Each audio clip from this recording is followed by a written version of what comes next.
In February, thousands of students will begin their 2017 tertiary academic education at different institutions around the country. For many, this uncertain journey is filled with dreams and ideas that will inspire their career decisions. In this book titled The Road to Varsity, Simon Mtsuki gives lessons that will help inspire sound decision-making and make tertiary life the most memorable experience ever.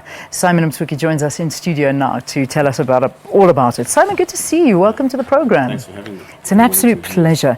All right, so the road to varsity. I mean, I've basically just said it's as you say, the ultimate tertiary starter pack. Yeah. Talk to me about that. What's it about? So it's basically based on when I was in varsity. I remember speaking to a friend of mine, and we had been going through a variety of challenges. You know, it's a tumultuous journey in the start, and we were just talking about how bearable it would have been if we had a brother sit down with us just before we go to varsity and give us the lowdown on some of the challenges that we would face in our first year of varsity or even into varsity. And I purposed it in my heart that when I left varsity, I would put some of these experiences, my personal experiences and the experiences of my friends and peers, into a book, a tell-all book on some of the experiences you are most likely to have in varsity and how to navigate these challenges. Yeah, which is important because, you know, it is uncharted waters. I remember going to varsity and I arrived at varsity on the first day and I just looked around and suddenly realized I am completely out of my depth. I don't know what I'm doing here. I was so babied in school and now suddenly I'm in this world where it's up to you to succeed or it's up to you to drown. Definitely. And in the first chapter of the book, actually is called Independence, you know, freedom, the gift and the curse.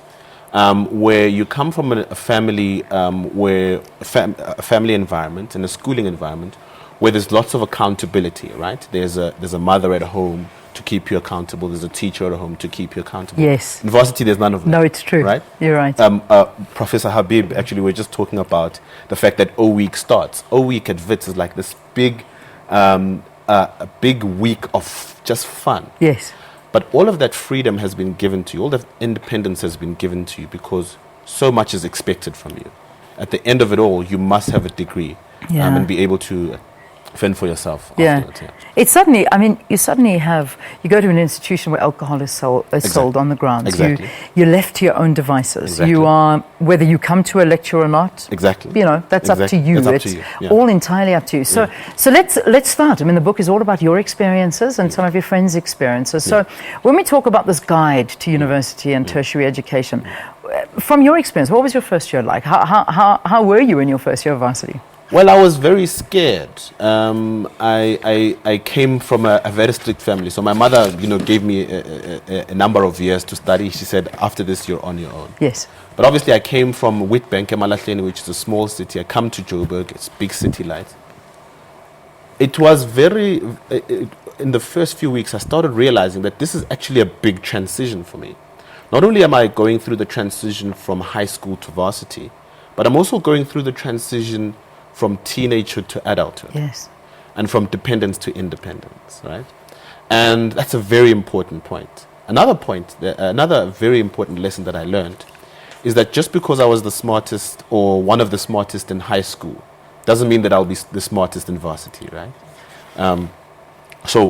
Wits, first couple of weeks, we get into tutorials and everybody would talk about, well, I got 4 A's in matric. Yes. Another person would be like, well, I got 7 A's in matric. And, you know, and somebody would be like, well, I went to the fanciest private school in the country. But first couple of weeks will teach you. The exam doesn't care if you got 4 A's in matric. It's so true. Right?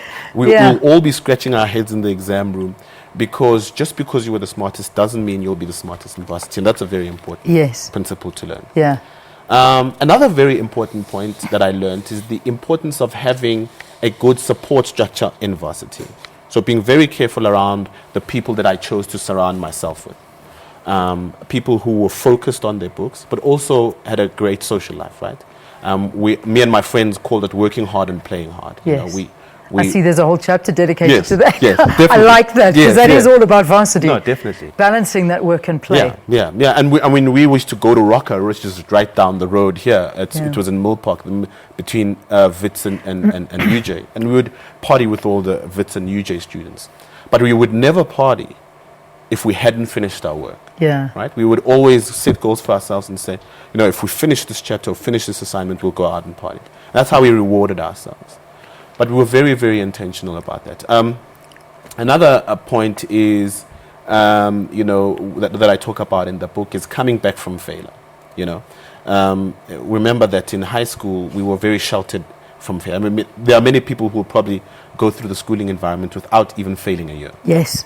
Very much so. Oh, but I'm dropping my pen because I know exactly what you're saying. I do. I remember my first year of varsity. I mean, I'd never failed a thing at school. I was great at school. It was absolutely fine. And then suddenly it came to the end of my first year of varsity, and I failed a subject, and I got a sub in another subject, and I was only doing 4 subjects. That's how badly I did. And what happened to your self-esteem? Oh my gosh, you have no idea. Exactly. I was whipped into shape so quickly and realized, luckily, the beginning of that year, the next year I passed the sub, and I never failed another exam thereafter. And all of that because you realize that you're on your own. This is your own discipline, and you've got to be able to realize. And failing, you can come back from it, but it's an expensive mistake to make. Just on that point of failing a subject, I always say that in high school we have something called pass one, pass all, but in varsity, pass one, pass one.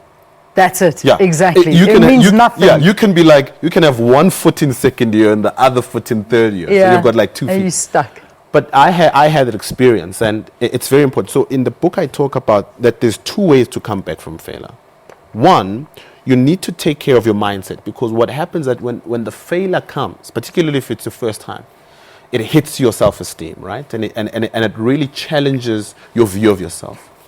But secondly, Muhammad Ali was a great boxer because of the attitude that he had. But secondly, once you've taken care of your mindset, once you've taken care of your attitude, you must focus on practically finding out what are the practical steps you can take to overcoming that failure, right? Yeah. And that's very important, because you can have a great attitude and really believe in yourself, but all that belief will mean nothing if you don't have the practical steps to overcome that failure. Yeah. And so that's one of the chapters that we talk about. Fantastic. And it's that dropout rate that's a big deal. And people, you have so many people enrolling, and at the end of I'm putting financial issues aside, because that's a completely different conversation. It really is, and a sensitive one. But, those that drop out due to other reasons, about failing and not focusing. And, that's the big thing. And if you have to give me one word of advice as I let you go, what is it for those that, that to succeed and to not fail and to not throw in the towel? Well, it's very important that when you go into varsity, you tell yourself that I'm going to come out with whatever it is I intended to come out with.